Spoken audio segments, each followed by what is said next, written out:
हमारे ब्रज की दो सखियां यमुना जल भरने गई तो दोनों सत्संग करती थी आपस में।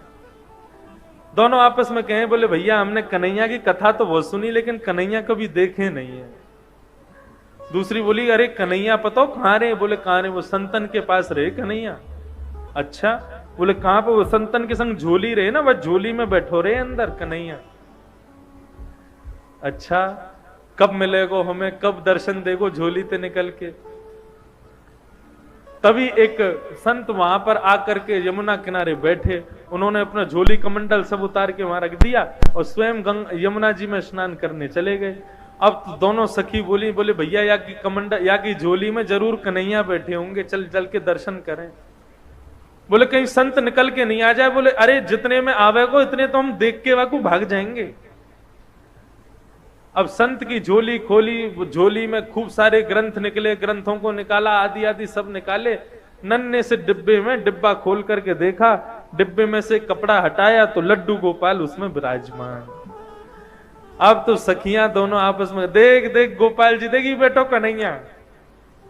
अरे बहन कितना सुंदर है कन्हैया। नन्हे से गोपाल जी हाथ में माखन लेके बैठे, लड्डू गोपाल।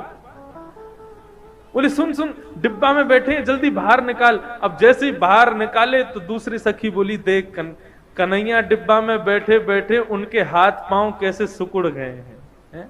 अब लड्डू गोपाल के तो हाथ पांव ऐसे ही रहते हैं, लेकिन गोपी का भाव कैसा? बोले देख हाथ पांव डिब्बा में बैठने से सिकुड़ गए इनके। चल मेरे पास मक्खन रखो, इन्हें मक्खन से मालिश करके इनके हाथ पामन को सीधो कर दूं। अब तो मक्खन से जैसे ही मालिश करनी शुरू करी, करते करते करते करते लड्डू गोपाल भगवान खड़े हो गए, पैर भी सीधे हो गए, हाथ भी सीधे हो गए, कन्हैया खड़े हो गए। जैसे ही खड़े हुए इतने में संत आए, और संत जैसे ही आए तुरंत कन्हैया को रख करके डिब्बे में भागी वहां से। संत ने आकर के देखा तो लड्डू गोपाल, जो कि लड्डू गोपाल के रूप में थे, वो खड़े हो गए हैं। संत ने तो कहा कि अब उन सखी रुकती तो उनको प्रणाम करता, वो तो चली गई। प्रभु आज आपने बड़ी कृपा करी, आपने ऐसा चमत्कार दिखाया, आज ऐसे स्वरूप में दर्शन दिए। साष्टांग दंडवत करके जैसे ही चरण स्पर्श किए, संत का स्पर्श करते ही लड्डू गोपाल फिर से लड्डू गोपाल बन गए। संत के नेत्रों से आंसू बहने लगे, 2-4 घंटे रोता ही रहा। बोले प्रभु उन सखियों को यह तक नहीं पता कि आपके भोग के लिए मंत्र क्या बोलना चाहिए, आपका स्पर्श कैसे करना चाहिए, आपका भोग कैसे लगाना चाहिए। ऐसी अबोध उन सखियों के भाव से आप सीधे हो गए, और मैं जिसने आपकी प्राप्ति के लिए घर छोड़ा, परिवार छोड़ा, सब कुछ छोड़ के सन्यासी बना, मेरे स्पर्श करते ही आप फिर से लड्डू गोपाल बन गए। क्यों? आपको मैं प्रिय नहीं हूं?